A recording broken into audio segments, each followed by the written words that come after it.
I'm not buying nappies for the dog. No. That's what you just said. No. Just said, well, you can get nappies for dogs. No, I'm not doing it. No. I refuse. Completely disgusting. Sorry about that. OK. Shall we have a look at the newspapers this morning? You have to wipe the bottom, then. Yeah, you would. Oh, my goodness, don't go there. Right, The Telegraph is leading with lockdown returns. Well, that's what they're saying, as schools shut over fears of collapse. The Mirror says protesters descended on Downing Street to call on the government to stop the rail ticket office coal. The ticket offices at the rail station. Being cold, yeah. Right, we switch to the Mail. Junior doctors and consultants announced their first joint strike with coordinated walkouts over 4 days. And The Sun has a war veteran speaking out on his friend, Prince Harry, saying he's in the wrong over the media, Harry's claims that the media didn't help out troops in Afghanistan. So let's go through the papers now. Joining us this morning, GB News' senior political commentator Nigel Nelson and journalist and author Susan Holder. And a very good morning again to you.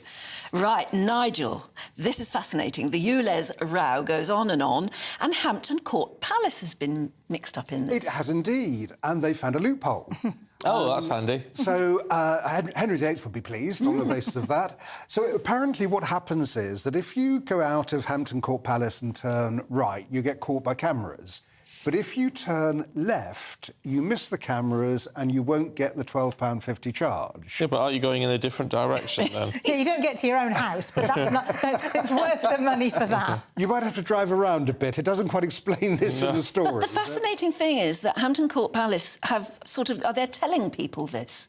They're warning people about the loophole. The danger I see of this is that now it's appeared in the papers that obviously Sadiq Khan will be saying, well, hang on a sec, we've got the cameras in the wrong place. Let's get some cameras on that left turn. But what should happen is that everyone who wants people to their visitor numbers not to drop off should start promoting different loopholes or different things. I actually heard on the radio yesterday, Biggin Hill, where the RAF Museum has suddenly become part of the ULEZ, and they have had apparently just so many calls of people saying we can't come to visit anymore because we used to drive and now we can't.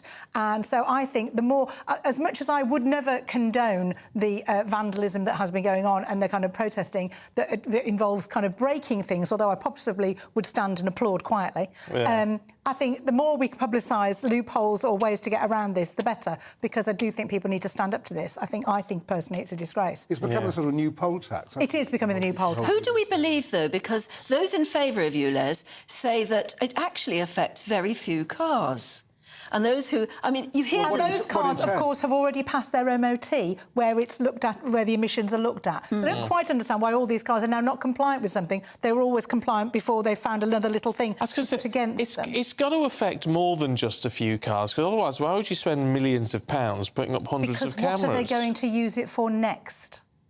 When all those cars have fallen by the wayside or been replaced, what is that infrastructure going? I'm not a conspiracy theorist, but I am beginning to turn into one with things like this. Sadiq Khan is denying it'll be used for road pricing. Of course he is. But, I mean, we'll see. Yeah, and if he actually bothered about quality of air and children's lungs, why do the LTNs that have been put in often make you're in the car for longer, you're idling in...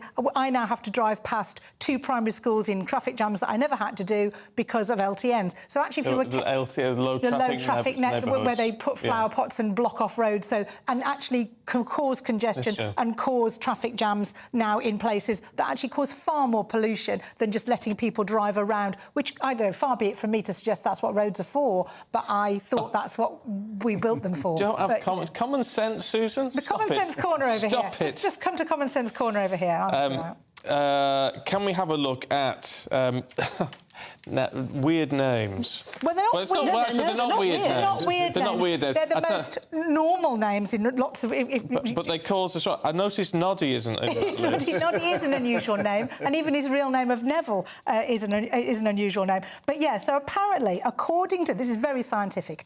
According to a survey done across things like TripAdvisor, the people who complain the most, write the most kind of acerbic reviews on things... Called Susan, are they? Well, you see, you'd think that. You would think that. And I know why you say that, but I have to tell you, I'm not in the list, but Steve is, so that'll serve you right. Is Nigel in the list? Nigel's not there, neither is I've Anne. missed it too, yeah. But the Me funny too, I've thing, missed it. David is... Difficult Davids are what they're being dubbed. David is the Dave or David is the top one, and apparently Satisfied Susans are what Susans are known as. So, now, my brother's called David, and obviously I'm called Susan, and I don't think anybody in our family would think that we go by Difficult David and Satisfied Susan. That's not generally our personas. But yeah, but more interestingly than that, there's another name story that you might not have seen in the papers as well, where they're talking about naming storms. Oh, yeah. And apparently, it's civil servants who've helped kind of in the kind of prediction of weather and getting involved in all that are getting their names in. So some of the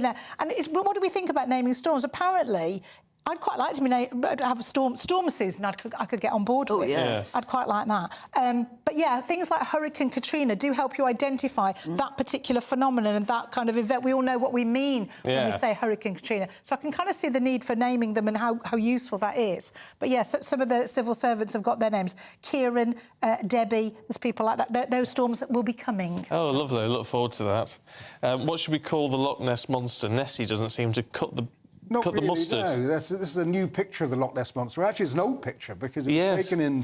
2018. 2018, yes. The photographer, Chi Kelly, she took it then. She didn't want to publicise it because she feared ridicule, as a lot of people have been ridiculed for it. But because of the recent study they've been doing at Loch Ness, she decided that she'd put it out there. I'm not quite sure what to make of it. It doesn't look very much to me when do we have a picture of it? We surely must have a picture of it. Oh, we don't have a picture of it. Page of the Mail. It does look like two floating bin bags, which is what I think you said earlier. Are you convinced it looks like a monster? Well, she says it moved along. It sort of...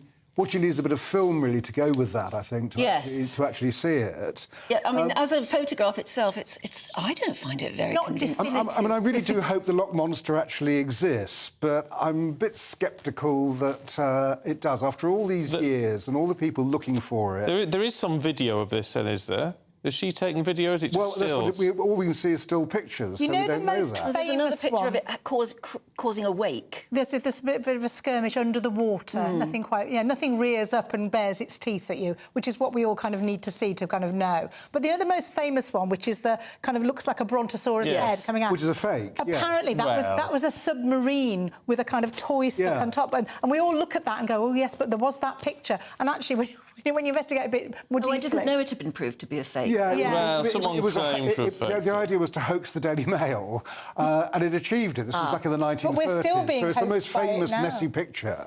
But I mean, the whole thing goes back to the 7th century when it was a monk who heard about a monster there who had killed somebody. So he got one of his aides and he sort of put him on a rope and then towed him through the loch. Oh, you and apparently, as you do. I mean, this guy really loved that job.